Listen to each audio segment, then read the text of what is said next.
روح کا تصور اور روحانیت کا تصور مشترک ہے ہندو مت میں اور اسلام میں. آتما اور پرماتما کا تعلق، ہمارے ہاں روح کا اور اللہ کی ذات کا تعلق. یسألونک عن الروح قل الروح من امر ربی. آتما اور پرماتما، یہ تصورات جو ہے ایمبیڈڈ ہیں. آپ اگر وہ جملہ سنیں، میں نے پہلے بھی سنایا ہے اپنشد کا، جو بالکل معلوم ہوتا ہے اس آیت کی ترجمانی ہے. Man in his ignorance identifies himself with the material sheets which encompasses real self. اس کی اصل خودی، اصل انا تو اندر کی ایک حقیقت ہے، اس کے گرد یہ گوشت پوشت کا کور چڑھا دیا گیا ہے. انسان اس کو سمجھتا ہے یہ میں ہوں، یہ میں نہیں ہوں. میں تو وہ خودی ہوں، وہ انا ہوں، وہ ایگو ہوں، وہ آتما ہوں جو اس شریر کے اندر ہے. یہ تصور جس قدر اسٹرانگ ہے ہندو مت کے اندر، انہیرنٹ ہے اسلام میں بھی، اور آج کی دنیا اسی کے خلاف تو جا رہی ہے. The world is world of matter only, what is beyond matter we don't care. Because وہ ہماری جو ہے حواس خمسہ کی گرفت میں آتا ہی نہیں. ہم اس کو کیسے اسٹڈی کریں؟ ہم تو چیزوں کو دیکھتے ہیں، سنتے ہیں، چکھتے ہیں، چھوتے ہیں، سونگھتے ہیں، نتیجے نکالتے ہیں. تو یہ دنیا ورلڈ آف میٹر تو جو ہے ہمارا میدان ہے انکوائری کا، تفتیش کا، تحقیق کا. لیکن یہ کہ وہ ماورائے مادہ، ماوراء طبیعت، میٹا فزکس، اس سے ہمیں کوئی دلچسپی نہیں ہے. خدا یا نہیں ہے، ہوگا. یہ کائنات تو ہے نا. روح کوئی ہے یا نہیں ہے کس نے دیکھی؟ جسم تو ہے نا. آخرت کوئی ہے یا نہیں ہے؟ یہ دنیا تو ہے نا. تو جو ہے، جو واقعہ ہے، جو ریئلزم اسی کا نام ہے، جو ریئل ہے اس پر اپنی توجہ محدود رکھو. جو مذہب کے ایسنس کے خلاف ہے، اس مذہب میں ہندو مت اور اسلام مشترک. وہ ایسنس آف مذہب روح اور روحانیت. نمبر 2، ہندو اسکرپچرز کا اگر مطالعہ کیا جائے ان کی اصل زبان میں، اور سملیرٹیز جو ہیں اسلام میں اور ہندوازم میں ان کو واضح کیا جائے دلائل کے ساتھ، حوالوں کے ساتھ، اور ان کو ہائی لائٹ کیا جائے. اختلافات اگر ہیں وہ بھی ہیں، لیکن سملیرٹیز کیا کیا ہیں. یہ کام میرے علم میں آیا تھا کچھ عرصے سے، مولانا محمد منظور نعمانی جو لکھنؤ والے ہیں ان کے صاحبزادے کر رہے ہیں، اور مجھے خوشی ہوئی تھی. اب جو کچھ کیا ہے ذاکر نائک صاحب نے، وہ اتفاقی ہے کہ میں ٹیلی ویژن کھولا ہوا تھا، اس میں ان کا پروگرام آیا، میں نے پورا دیکھا ہے. وہ سملیرٹیز بٹوین ہندوازم اینڈ اسلام. اب میں اپریشیٹ کرتا ہوں، یہ کام کرنے کا ہے جو ہم نے نہیں کیا بدقسمتی سے. ہم نے یہاں آ کر یہاں کے لوگوں کے ذہن کو پڑھنے کی کوشش نہیں کی. ہم نے تو ان پر حکومت کی ہے. اللہ خیر صلی اللہ. جب تک آپ کسی قوم کے ذہن کو نہیں سمجھیں گے، ان کی سوچ کیا ہے، ان کی سوچ کا صغرا کبرا کیا ہے، پریمیسز کیا ہیں جن پر کہ ان کے عقائد کھڑے ہوئے ہیں، آپ کیسے کمیونیکیٹ کریں گے؟ ہم نے ضرورت ہی محسوس نہیں کی. Why to communicate? ہمارے پاس طاقت ہے، we have brute force and we can govern them, that's all. یہ ہماری مجرمانہ غفلت رہی ہے، یہاں پر مجرمانہ غفلت رہی ہے. میرے علم میں آیا یہاں ہی کہ ایک مصنف شمس نوید عثمانی، جن کی کتاب آپ نے پڑھی ہوگی اب بھی نہ جاگے تو، کافی دن ہو گئے میں نے وہ کتاب پڑھی تھی. اس میں ڈوبائے ایک فرینچ اورینٹلسٹ جو ہے، اس کی رائے انہوں نے کوٹ کی. میں حیران رہ گیا. وہ 40 برس تک انڈیا میں مقیم رہ کر اس نے ہندو اسکرپچرز کا مطالعہ کیا. And he came to the conclusion that Manu is actually مہانوح. حضرت نوح علیہ السلام کا ذکر. منو، مہانوح، اور منو سمرتی جو ہے حضرت نوح علیہ السلام کی شریعت.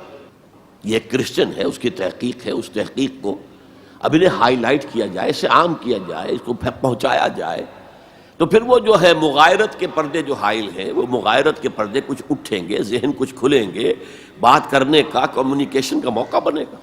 اب آ رہی ہے وہ بات جو میں سمجھتا ہوں کہ آپ کو اچھی نہیں لگے گی. میری رائے یہ ہے کہ کسی بھی صورت میں آپ کو سیکولرزم کی حمایت نہیں کرنی چاہیے. اسلام کی روح سے سیکولرزم کفر ہے، اور وہ اگر واگا کے مغرب میں کفر ہے تو مشرق میں بھی کفر ہے۔ آپ اس کی پروٹیکشن لینا چاہتے ہیں، اس کی امبریلا کے تحت آنا چاہتے ہیں، یہ آپ کی قومی جو ہے فرار، ورنہ سیکولرزم کس شے کا نام ہے؟ کیا اسلام کسی درجے میں کمپیٹیبل ہے اس کے ساتھ؟ سیکولرزم کا مطلب یہ ہے کہ آپ ایک سرکل بنا لیں، اس سرکل کے اندر ہے پولیٹیکو سوشو اکنامک سسٹم، یہ تو ہوگا، کسی بھی مذہب سے کوئی تعلق نہیں اس کا۔ عوامی حاکمیت جو بدترین شرک ہے، اس کی بنیاد پر جو پارلیمنٹ آئے، جو کوئی مجلس ملی آئے، جو کوئی کانگریس آئے، وہ جو ہے قانون بنائے، ہومو سیکشولیٹی کو جائز قرار دے، اسے اجازت ہے، ہومو سیکشول میرجز کو رجسٹر کروائے، ٹھیک ہے، it has no reference to any religion whatsoever. ہاں، اس سرکل کے پیری فری پر چھوٹے چھوٹے سرکلز بنا دیجئے، یہ ہندو مت ہے، یہ اسلام ہے، یہ سکھ مت ہے، یہ بدھ مت ہے، یہ فلاں ہے، یہ کرسچینٹی ہے، یہ جوڈائزم ہے، یہ ہے تاؤزم ہے، یہ رہیں گے پیری فری پر۔ یہ انفرادی معاملہ ہے زندگی کا، اور اس میں آزادی ہے ہر ایک کو، جو چاہے بلیفز رکھے، ایک خدا کو مانے، 100 کو مانو، کسی کو نہ مانے، ٹھیک ہے، شہری تو ہے وہ، جس طرح چاہے پوجا پاٹ کرے، درختوں کو پوجے، پتھروں کو پوجے، بتوں کو پوجے، ایک انسین خدا کو پوجے، جس کو چاہے پوجے، سورج کو پوجے، چاند کو پوجے، جو چاہے پوجے، سوشل کسٹم جو چاہے رکھے، بہرحال ہر ایک کا اپنا خیال ہے، ان چیزوں میں ہر شخص آزاد ہے۔